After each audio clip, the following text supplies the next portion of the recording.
로마서 8장에 왔네요. 우리가 로마서라는 기차를 타고 출발을 했어요. 출발을 해서 이제는 마지막 종착역인 마지막 플랫폼까지 우리가 도착하게 됩니다. 로마서 8장은 그래서 로마서 8장이 로마서의 끝이냐? 아니죠. 로마서는 16장까지 있는데 가장 중요한 신학적인 부분들이 로마서 8장에서 다 끝납니다. 그리고 9장부터 11장까지는 마치 부록처럼, 근데 저는 부록으로 보지 않아요. 거기에는 이방인의 구원과 그 다음 유대인들의 구원. 그럼 유대인들은 어떻게 될 것이냐? 우리는 이방인은 복음으로 구원을 받았지만 율법을 가지고 있는 유대인들은 어떻게 될 것이냐? 이 유대인들에 대한 구원, 거기서 핵심은 하나님의 주권이에요. 하나님이 선택하셨고 하나님이 그들 가운데 역사하시는 하나님의 주권. 남은 자가 있다. 유대인들 중에도 남은 자가 있다. 하나님이 그들을 회복시킬 것이다. 이 부록처럼 마치 11장까지 기록되어 있고요. 12장부터는 실천편입니다. 여러분 공부 열심히 하면 이제 뭐 해야 돼요? 실천해야죠. 그렇죠? 어떻게 살아야 되는지. 그러면 복음으로 산다는 게 뭔지, 성령으로 산다는 게 뭔지에 대해서 12장부터 16장까지 쭉 기록되어 있는 겁니다. 그래서 이론적인 부분은 오늘, 다음 주, 다다음 주 이렇게 8장을 정리하면서 8장에서 마무리가 됩니다. 많은 신학자들이 그리고 설교가들이 동일하게 외치는 이야기가 있어요. 그게 뭐냐면 로마서, 그러니까 모든 성경에서 가장 핵심을 뽑으라면 로마서다. 근데 로마서에서도 가장 중요한 부분을 하나 선택하라고 이야기하면 로마서 8장을 선택합니다. 왜냐하면 로마서 8장이 그만큼 우리에게 중요한 가치가 있기 때문에 그래요. 복음의 진수, 복음의 핵심이 여기 다시 다 종합되어 있어요. 그냥 엑기스 있죠. 엑기스가 여기 다 들어있는 겁니다. 로마서 1장 시작하면서 하나님의 의가 있다. 하나님의 의가 있고 그 의는 복음이다. 이 복음이 유대인이나 헬라인이나 모든 사람을 구원한다. 그러면서 이 복음에 대해서 설명하지 않아요. 기차를 타고 가는데, 로마서라는 기차를 탔는데 가장 중요한 하나님의 의에 대해서 얘기하지 않고 하나님의 의가 있어 라고 그냥 직진하는 거예요. 그러면서 첫 번째 역에서 우리에게 가르쳐 준 것이 뭐냐면 죄에 대해서 가르쳐 주고 있습니다. 모든 사람은, 이방인들은 다 죄인이다. 우상 섬겼고 하나님의 1장 28절에 보면 그 마음에 하나님을 두기 싫어하니까 하나님 싫어, 난 내 멋대로 살 거예요. 내 삶의 주인이 예수님이 아니고 내 멋대로 내가 사는 것, 내 욕심과 욕망대로 사는 것. 그러니까 버러지 형상을 우상 숭배하고 사람의 모양을 우상 숭배하고 완전히 우상 숭배에 빠져서 저주받은 인생들, 지옥불에 들어가야 되는 인생들, 죄로 인한 그들의 비참한 인생을 기록하고 있는 거예요. 그리고 다시 출발을 해요. 두 번째 역에 도착했습니다. 그 역에서 유대인들이 깔깔깔깔 웃고 있는 거예요. 그래, 이방인들은 맞아. 너네 전 역에서 봤지? 이방인들은 다 그런 사람들이야. 지옥불의 땔감이야. 근데 두 번째 역인 유대인의 죄에 대해서 갑자기 판단하는 너희여, 너희가 율법이 있다고 하면서 율법을 지키지도 않으면서 너희는 마치 하나님의 구원 안에 있다라고 착각하는 너희들도 모두 죄 아래 있다. 유대인의 죄에 대해서 정죄하는 겁니다. 기분 나쁜 마음으로 다시 출발을 해요. 유대인들이 함께 출발합니다. 출발해서 세 번째 역에서 도착했는데 그 역에서 또 죄에 대해서 얘기하는 거예요. 이방인의 죄도 유대인의 죄도 모든 사람이 죄 아래, 저주 아래 있다. 우리는 희망이 없는 존재들이다. 우리는 아무 희망도 없다. 우리는 죽음으로 간다. 그걸 딱 가둬버려요. 절망 중에서 어찌해야 되는지 마음을 치고 있는, 근데 갑자기 또 기차가 부웅하고 출발해요. 출발했더니 어디에 도착합니까? 네 번째 역에 도착합니다. 하나님의 의, 너에게 희망이 있어, 소망이 있어. 우리 모든 사람이 죄 아래에 있지만 이 죄 아래에서 우리가 건져냄을 받을 수 있는 유일한 방법이 있는데 바로 예수 그리스도의 의, 하나님의 의에 대해서 이야기하는 거예요. 모든 사람이 죄 아래 갇혀 있지만 하나님의 한 의, 첫 번째 역에서 이야기했던 그 하나님의 의가 무엇이냐면 바로 예수 그리스도께서 우리 죄를 위해서 십자가에 달려 죽으시고 부활하셨다는 거예요. 그래서 사망의 세력을 끊으셨다는 거예요. 죽음의 권세를 멸망시키고 이제 우리는 그 하나님의 의를 믿음으로 말미암아 구원받을 수 있는 존재가 됐다는 거예요. 이 하나님의 의, 이것이 무엇이냐면 하나님의 신실하심이다. 우리는 여전히 죄 가운데 있지만 하나님의 약속의 말씀을 지키고 순종하지 못하는 죄인이지만 하나님은 우리에 대한 당신의 신실함을 보여주셨는데 그 신실함의 하이라이트가 예수 그리스도가 이 땅에 오셨다는 거예요. 그리고 우리의 죄를 위하여 십자가에 달려 죽으시고 부활하셨다는 거예요. 사망의 세력을 끊으시고 다시 살아나셨다는 이 놀라운 복음의 역사를 설명하고 있는 거예요. 와, 할렐루야, 할렐루야, 얼마나 좋아요. 그런데 계속해서 다음 역으로 인도하는데 다음 역에서 하는 이야기가 무엇이냐면 이것은 믿음으로 가능하다. 그 믿음의 대표적인 사람이 누구냐? 아브라함이다.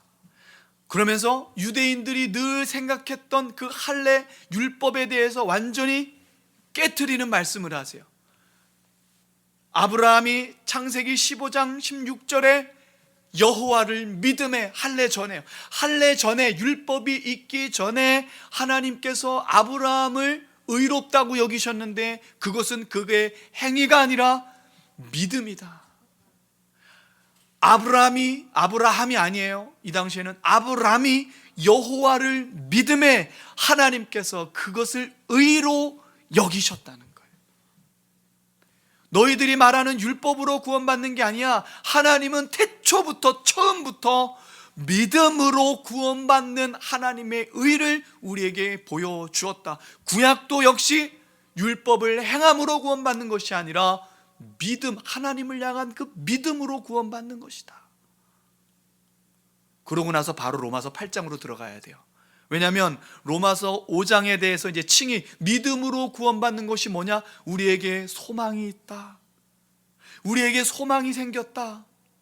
우리가 믿음으로 구원받았다. 그래서 우리는 이제 이 땅의 가치관으로 살지 않는다. 하나님과 합평한 사람이 되었다.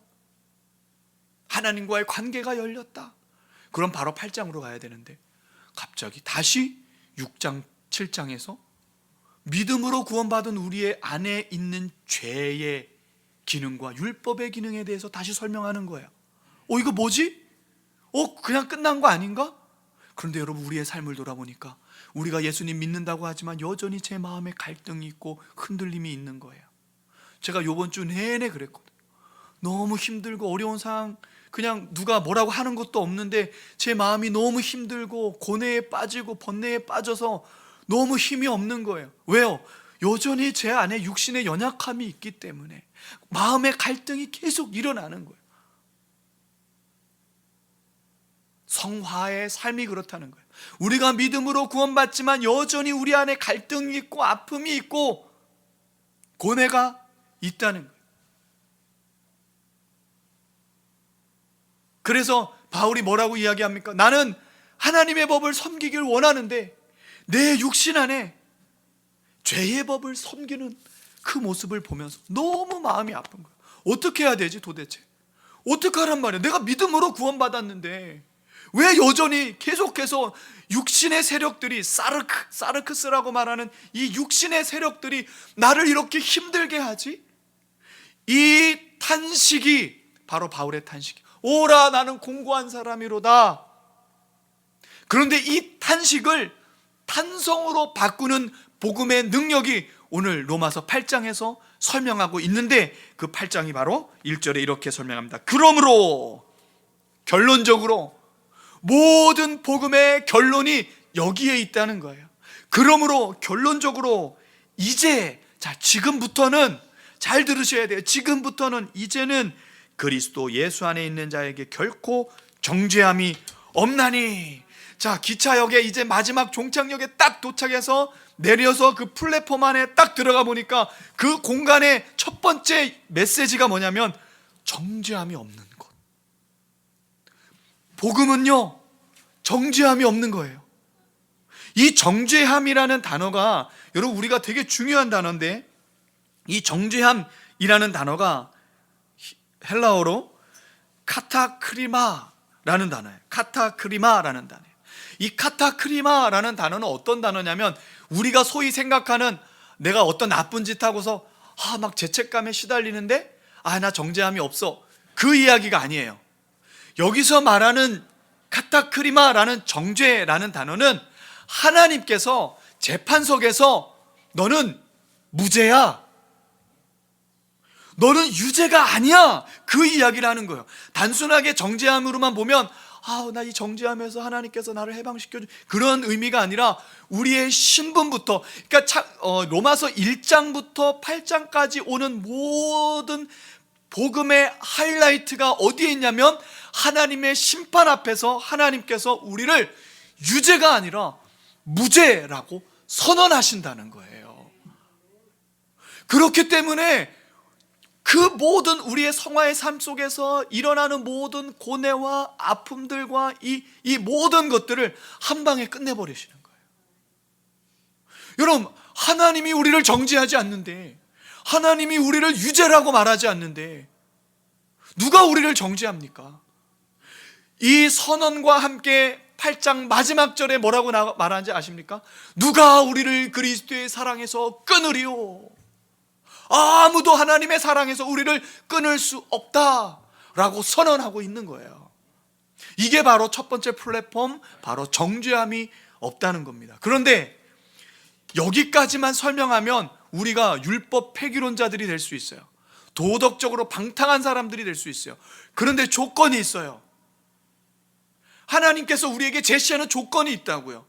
어떤 조건이냐? 그리스도 예수 안에 있는 자에게. 조건이 뭡니까? 예수 그리스도 안에 있는 자에게. 이게 무슨 얘기예요? 믿음 안에 있는 자에게. 여기서 말하는 믿음은 뭔지 아십니까? 믿습니다, 아멘, 끝! 그게 아니에요. 우리가 지난주 주일 오후 성경 공부 때 에베소서 공부할 때 1장 15절에 보면 바울이 에베소 성도들 향해서 감사의 기도를 드렸어요. 그 감사의 기도에서 하이라이트가 뭐냐면 너희의 믿음과, 그러면 단순하게 믿음이로 생각할 텐데 이 믿음이라는 피스티스라는 단어 앞에 전치사가 붙었다 그랬어요. 한글 번역에는 안 나와요. 그런데 원문에는 붙어 있어요. 뭐라고 붙어 있습니까? 에이스라는 전치사가 붙어 있어요. 그 에이스가 무슨 뜻입니까? 믿음과가 아니에요. 믿음 안에 계속해서 머물러 있는 상태를 이야기한다고 말씀드렸어요. 내가 믿노라 하고 마치 구원파처럼 내가 믿습니다, 끝! 나는 이미 모든 게 다 끝났어, 나는 그냥 내 멋대로 살아도 돼, 그게 아니라는 거예요. 믿음은 계속해서 머물러 있는 거예요. 그게 바로 그리스도 안에 있는 거예요. 바울이 가장 많이 강조한 메시지가 이거예요. 그리스도 안에, 그 안에, in Christ Jesus, 그리스도 안에 있는 것. 그리스도 안에 있을 때 정죄함이 없는 거예요. 그리스도 안에 계속해서 우리가 믿음으로 머물러 있을 때 우리가 하나님 앞에 심판대 앞에서 너는 무죄라고 선언한다는 거예요. 그게 정죄함이 없는 거예요. 근데 예수님은 없고 내 멋대로 막 사는데, 이 본문 말씀 딱 읽고 나서 야, 예수 믿는 사람은 정죄함이 없잖아, 괜찮아, 나 괜찮아, 그게 아니라는 거예요. 그건 자기 연민이죠. 여러분, 잘못된 자기 연민도 죄라고요. 그건 자기 연민입니다. 그냥 무조건 정죄함이 없습니다라고 끝나면 안 되는 거예요. 그리스도 예수 안에서. 그러면 그리스도 예수 안에서가 뭐예요? 2절부터 4절까지 이는 그리스도 예수 안에 있는 생명의 성령의 법이 죄와 사망의 법에서 너를 해방하였습니다. 우리를 죽음으로 이끌어가는 이 율법과 육신의 세력을 성령의 법이 우리를 새롭게 했다는 거예요. 아멘. 이 내용이 무엇이냐면 3절 4절에서 설명합니다. 복음을 다시 설명해요.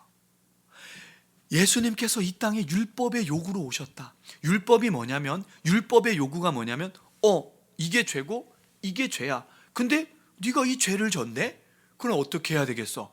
너는 사망이야. 너는 죽어야 돼. 이게 율법의 요구란 말이에요. 그래서 율법이 요구하기 때문에 우리는 율법 안에서 모두 사망한 존재가 되었는데, 이 율법의 요구를 이루신 분이 예수님이라는 거예요. 예수님께서 인간의 모양, 육신의 모양, 여기서 말하는 죄가 있는 육신의 모양이라고 기록되어 있는데, 그렇게 그대로 받아들이면 마치 예수님이 죄가 있는 것 같은 느낌을 받을 수가 있어요. 그러나 그게 아니라 죄가 없지만 죄가 있는 육신의 모양, 이게 이제 빌립보서 2장 7절에 가면 그가 스스로 자기를 비워 낮아졌다라고 표현하고 있거든요. 이것을 화육, 성육이라고 말하는 거예요.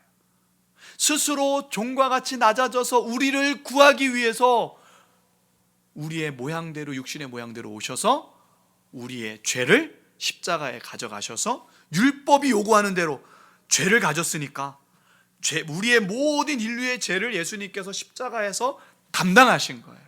그리고 그곳에서 죽으심으로 우리의 모든 죄를 깨끗하게 해결하신 거예요.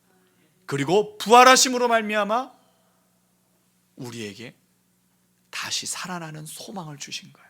아멘. 이 놀라운 메시지가 바로 2절이에요. 2절.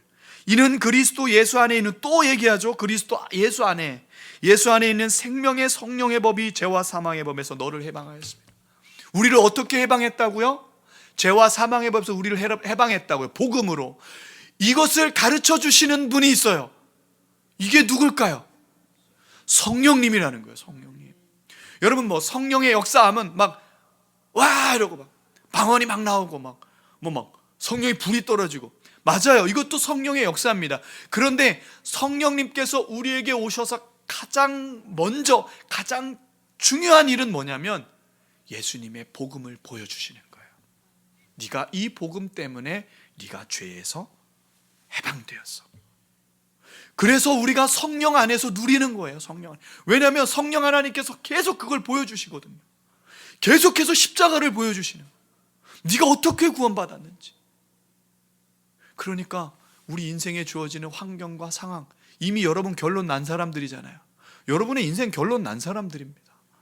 그러니까 계속 감사가 나오고 기쁨이 넘치고, 성령님께서 계속 보여주시니까 우리가 조금만 힘들고 어려울 때면 그걸 보여주시는 거예요. 제가 어제 너무 막 여러 가지 힘들다 보니까 설교 준비도 안 되고 뒤에서 아무 말도 안 하고 가만히 있다가 한 두세 시간을 그러고 있었던 것 같아요. 기도도 안 나오고 막 있다가, 그러다가 제가 과음을 질렀어요. 주여, 이게 아니에요. 왜 이렇게 살아야 되지? 왜 이렇게 힘들지? 왜 나는 죄에 대한 공격들, 영적인 공격들 왜 이렇게 많지? 나 좀 벗어나고 싶은데. 제가 늘 가르쳤잖아요. 영적 싸움은 필수다. 근데 그 필수가 실제 제 삶에서 너무 힘든 거예요. 솔직히 힘들잖아요. 어젯밤에도 계속, 근데 오늘 아침에 저는 기대하고 있었어요. 주일날 아침만 되면 하나님께서 또 은혜를 주시더라고요. 앉아 있는데 여기서 이제 난로 피고 기도하는데 성령님께서 저를 인도하시더라고요. 어디로 인도하십니까? 십자가로. 십자가로. 너는 저 십자가로 너는 자유해진 사람이야. 너의 인생은 이미 결론이 난 사람이야. 지금이 과정 중이지만 그럼에도 불구하고 내가 너를 붙들고 있어. 다시 힘을 얻는 거예요. 여러분, 그리스도인들이 어디서 힘을 얻습니까? 뭐가 막 잘 되는 곳, 세상에 잘 되는 곳에서 힘을 얻는 게 아니라 복음으로 힘을 얻는 거예요. 복음으로. 이 첫 번째 플랫폼이 바로 복음의 플랫폼. 더 이상 정죄함이 없다. 심판대 앞에서 너는 무죄야. 이것을 누가 증언한다고요? 성령께서요. 성령께서 우리에게 매일 찾아오셔서 우리 안에 아예 그냥 기업의 보증으로 인쳐주셔서 매일매일 우리 안에서 이 놀라운 사실을 계속 가르쳐 주시는 거예요. 아멘. 그러면 그리스도 안에 있는 것은 믿음 안에 있는 것이라고 얘기했잖아요. 계속 믿음 안에 머물러 있는 건데, 이러한 삶이 어떠한 삶일까요? 이제는 우리 안에 계신 성령님께서 우리를 인도하시는 삶이에요. 그래서 두 번째 플랫폼은 성령의 인도를 받는 곳. 이 공간은, 로마서 8장이라는 이 공간은, 이 플랫폼은 두 번째 성령의 인도함을 받는 거예요. 이제는 여러분 육신을 따라 살지 않고 성령을 따라 사는 거예요. 왜요? 그분이 생명이기 때문에, 생명의 원천이기 때문에 그분을 따라서 살아가는 거예요. 아멘이십니까? 5절 6절입니다. 육신을 따르는 자는 육신의 일을, 영을 따르는 자는 영의 일을 생각하나니 육신의 생각은 사망이요 영의 생각은 생명과 평안이니라. 이 이야기가 무슨 이야기냐면, 육신과 성령, 영의 인도를 받는 것, 육신을 따르는 삶을 대조시키는데, 이 말의 의미는 선택하라는 것이 아니라 너희들의 삶의 방식이 이전에는 육신을 따르는 삶이었다면 이제는 육신을 따라봐야 너희가 아무리 율법을 지키고 믿음 안에 머물려고 해도 안 돼. 그게 너희의 한계였어. 그렇지만 이제는 삶의 태도가 바뀌는 거예요. 어떻게 바뀌냐면 하나님의 영으로 인도함을 받는 거예요. 성령의 인도함을 받는 거예요. 그래서 성령께서 하시는 일이 뭐예요? 우리의 생각의 가치관을, 우리의 마음의 상처들을, 모두 죄악 가운데 짓눌려 있던 모든 잘못된 세계관을 바꿔주시는 거예요. 트랜스포메이션 되는 거예요. 완전히 변혁이 일어나는 거예요, 우리의 삶이. 그러니까 제가 이 변혁을 경험하니까요, 휘바람 불고 다니더라고요. 와, 너무 행복한 거예요. 너무 좋은 거예요. 혹한기 훈련 때 얼마나 추워요. 그 추위에, 그래서 저는 81mm 박격포 화기소대장이었기 때문에 포대기 하거든요. 보병 애들은 막 움직여요. 그럼 몸에 열이라도 나죠. 저희는 일주일 동안 이렇게 포대기예요. 그럼요, 발이요 진짜 얼어요, 막 이게. 근데도요, 좁은 길을 걸으며 계속 그때로 회복하길 소망합니다. 이게 영으로 인도함을 받는 거예요. 이제 우리의 육신을 따라 가치관으로 살지 않고 성령의 인도함을 받는 거. 이 대표적인 사례가 어디에 있습니까? 출애굽기에 있잖아요. 여러분, 이제부터 여러분의 인생은 어떻게 바뀌는 거냐면요, 성령의 인도를 받는 삶이 되어야 되는 거예요. 출애굽기 한번 보십시오. 불기둥과 구름기둥이 그들을 지켰어요. 이게 성령을 이야기하는 거잖아요. 그렇죠? 이거에 대해서 문제 제기할 분 없을 거예요. 그렇죠? 성령을 나타내는 겁니다. 그것은. 자, 성령이 회막에서 불이 올라와서 전진하면 어떻게 해야 됩니까? 이스라엘 백성들이 해야죠. 물건 다 주고, 그 얼마나 힘들어요. 장막 다 걷어내, 말뚝 다 빼고, 짐을 다 싸고. 제가 이제 군대 생활 한 8년 하다 보니까 훈련할 때요 되게 힘들어요. 그 짐을 막 다 해서 다 천막인데, 제가 그때만 느끼는 게 뭐냐면, 야, 이스라엘 백성들 진짜 힘들었겠다. 이 짐을 또 우리는 차로 가죠. 그 사람들은 다 지고. 근데 어떻게 해요? 짐을 지고 따라가야 돼요. 그래서 성령의 불이 멈추면 어떻게 해야 돼요? 멈춰야 돼요. 그곳에 또 진을 치는 거예요. 여러분, 성경이요, 구약과 신약이 절대 다르지 않아요. 제가 얼마 전에 새벽 기도 끝나고 이제 계속 이제 기도하려고 남아 있다가 밥 먹으러 갔는데, 해장국 먹으러 갔는데 그 앞에서 전도하더라고요. 해장국 먹으면서 어떤 분이, 남자분 두 분이 전도를 하는데 마음이 좀 아팠던 게, 이렇게 그 둘 다 소주를 마시면서 전도하더라고요. 그래서 전도를 하는데 막 열심히 하시더라고요. 그런데 그 반대편에 있는 그 전도 당하시는 분이 그러더라고요. 형님, 나는 주먹을 믿어, 주먹을. 그 나약한 사람들이나 하나님 찾는 거야 막 그러더라고요. 그러면서 하는 얘기가 아니야 신약에 막 설명을 하더라고요. 그러더니 나도 성경 좀 아는데 그 구약의 하나님하고 신약의 하나님은 다르더라고. 구약과 신약이 다르잖아. 근데 어떻게 신약이 그게 구약이 뭐 어쩌고 저쩌고 막 이렇게 얘기를 하더라고요. 여러분 구약과 신약이 다르지 않아요? 절대 구약과 신약이 다르지 않습니다. 동일한 메시지예요. 성령의 인도받는 것, 하나님의 영으로 인도함을 받는 것은 출애굽기에 나온 장면과 똑같아요. 여러분 보십시오. 이 진영에 있는 사람들이 성령의 구름과 불기둥이 이동할 때에 따라가지 않으면 어떻게 돼요? 죽는 거예요. 광야에서.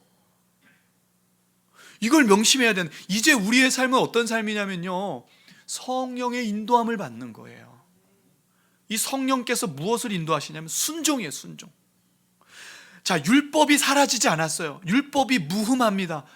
율법엔 흠이 없어요. 그런데 그 율법이 우리의 육신의 죄 때문에 우리가 율법의 요구로 우리가 죽을 수밖에 없게 됐잖아요.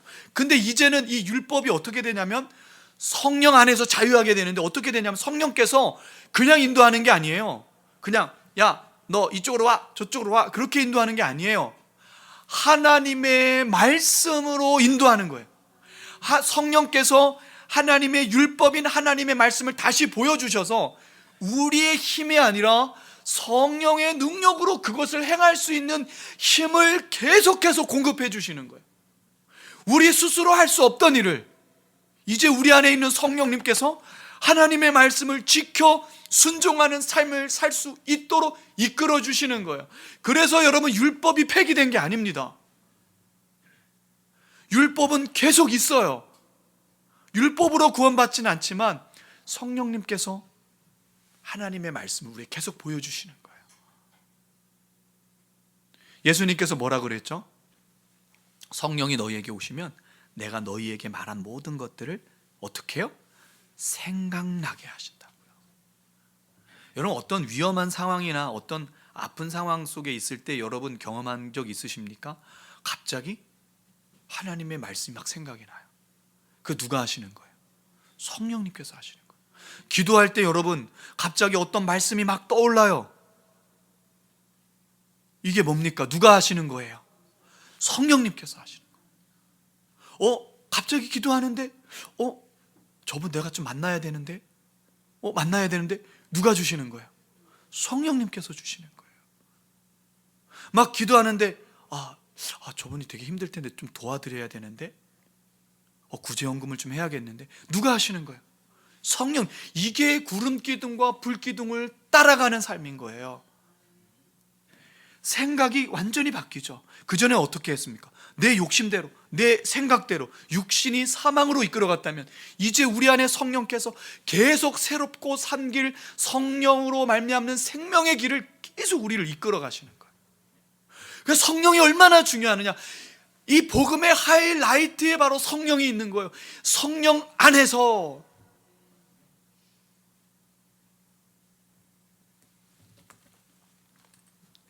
육신의 생각은 사망이요 영의 생각은 생명과 평안이니라. 육신의 생각은 하나님과 원수가 되나니 이는 하나님의 법에 굴복하지 아니할 뿐이라. 보십시오. 육신의 생각은 하나님과 원수가 되기 때문에 하나님의 법에 굴복할 수가 없다는 거예요. 육신의 생각. 그런데 우리는 이제 무슨 생각으로 살아요? 영의 생각으로. 영의 인도함을 받는 사람들은 하나님께 순종하는 삶을 산다는 거예요. 여러분, 하나님께 순종하면요 누가 책임지십니까? 하나님 책임지시니까. 근데 여러분의 생각대로 살면 누가 책임져야 돼요? 여러분이 책임져야 돼요. 여러분이 여러분 스스로를 책임질 수 있습니까? 책임질 수 없어요. 그래서 여러분, 그리스도인들에게 이 순종은 너무너무 중요한 거예요. 절대적인 겁니다. 성령의 인도함을 받는 저와 여러분 되었으면 좋겠습니다. 아멘. 여러분, 이게 자꾸 습관이 되다 보면요 진짜요 영적인 생각이 계속 반복돼요. 계속해서 내 안에서 성령으로 말미암는 생수의 강이 막 넘쳐나요. 이걸 여러분 경험하셔야 돼요. 어떻게 경험할 수 있는가? 순종이요. 하나님의 법을 따르는 순종. 하나님께서 우리에게 허락하신 성령께서 보여주시는 말씀을 따라가는 삶, 그 안에서 솟아나는 겁니다. 아멘. 이제 세 번째 플랫폼, 8장이라는 마지막 결론의 그 종착역의 세 번째 플랫폼은 죽음의 저주에서 해방된 곳이라는 거예요. 여러분, 우리가 이렇게 살 수 있는 이유가 있어요. 이제 더 이상 우리는 죽음 아래 있지 않기 때문이에요. 보십시오. 10절 11절 읽겠습니다. 10절 11절 같이요. 시작. 또 그리스도께서 너희 안에 계시면 몸은 죄로 말미암아 죽은 것이나 영은 의로 말미암아 살아있는 것이니라. 예수를 죽은 자 가운데서 살리신 이의 영이 너희 안에 거하시면 그리스도 예수를 죽은 자 가운데서 살리신 이가 너희 안에 거하시는 그의 영으로 말미암아 너희 죽을 몸도 살리시리라. 그의 영으로 말미암아, 성령께서 우리 안에 인치신 이유가 뭐냐면 우리 안에 있는 그 영으로 말미암아 하나님께서 우리의 죽을 몸도 살리신대요. 여기서 말하는 11절에 말하는 너희 죽을 몸, 이 몸이라는 말이 소마라는 말이에요. 이 소마라는 말은 말 그대로 우리의 몸을 하나님께서 보존하신다는 거예요. 우리의 육신이 죽으면 썩죠. 썩으면 끝나죠. 그럼 우리의 영만 구원받습니까? 그건 영지주의예요. 신비한 몸으로 우리의 몸도 다시 새롭게 부활합니다. 그게 고린도전서 15장에서 하시는 말씀이에요.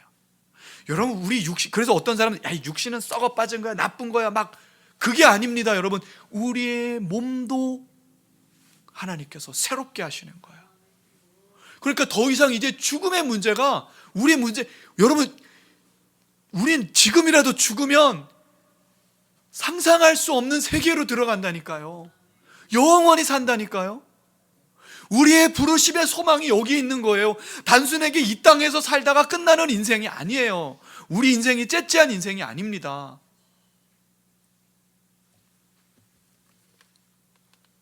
그런데 여기서도 중요한 게 있어요. 그냥 부활하는 게 아니에요.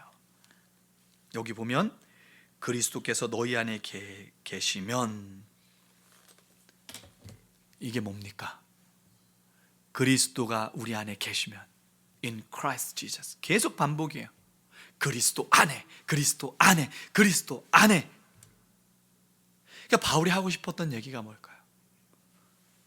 예수 그리스도 안에 있어라, 머물러 있어라. 어떻게 해요? 성령의 인도를 받기 때문에. 이것을 우리는 뭐라고 말하냐면 연합이라고 말하는 거예요. 여러분, 우리가 구원받는 즉시 어떻게 됩니까? 하나님과 연합되는 거예요. 같이 사는 거예요. 결혼이라고 저번에 설명드렸어요.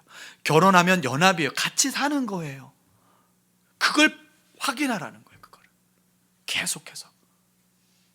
그럴 때 우리는 부활의 소망을 가지고 살 수 있다. 왜요? 예수님께서 죽으실 뿐 아니라 살아나셨잖아요. 그 살아나신 영과 우리가 연합됐다고요. 그럼 우리도 사는 거예요. 아멘. 그래서 여러분, 복음은 살리는 거예요. 그래서요, 교회는요, 이 땅을 살리는 거예요. 우리 그리스도인들은 살리는 거예요. 우리의 영혼이 성령으로 말미암아 계속해서 살아나는 거예요. 아멘. 여러분의 영혼이 살아나길 소망합니다. 여러분의 영혼이 다시 새롭게 살아나길 소망합니다. 여러분이 만나는 모든 사람이 여러분을 통해서 살아나는 역사가 일어나길 소망합니다. 아멘. 그리스도 안에 있을 때 가능한 거예요. 아멘. 말씀의 결론입니다. 우리는 계속해서 우리가 성령과 동행한다는 사실을 기억해야 돼요. 그분을 주목하고 그분을 인정해야 됩니다. 우리 안에 계신 그 성령의 인도함을 계속 받을 때 그분께서 우리를 복음을 보여주시고 복음의 능력으로 담대하게 이 땅을 살아갈 수 있는, 하나님의 말씀을 지켜 순종하며 살 수 있는 능력을 주시는 거예요. 우리의 능력이 아니에요. 성령의 능력이에요. 우리가 할 수 있는 일은 그 성령님을 쫓아가는 것, 그분의 인도함을 받는 것, 그분과 동행하는 것. 그때 우리는 예수 그리스도 안에 있다는 사실을 발견하는 것입니다. 아멘.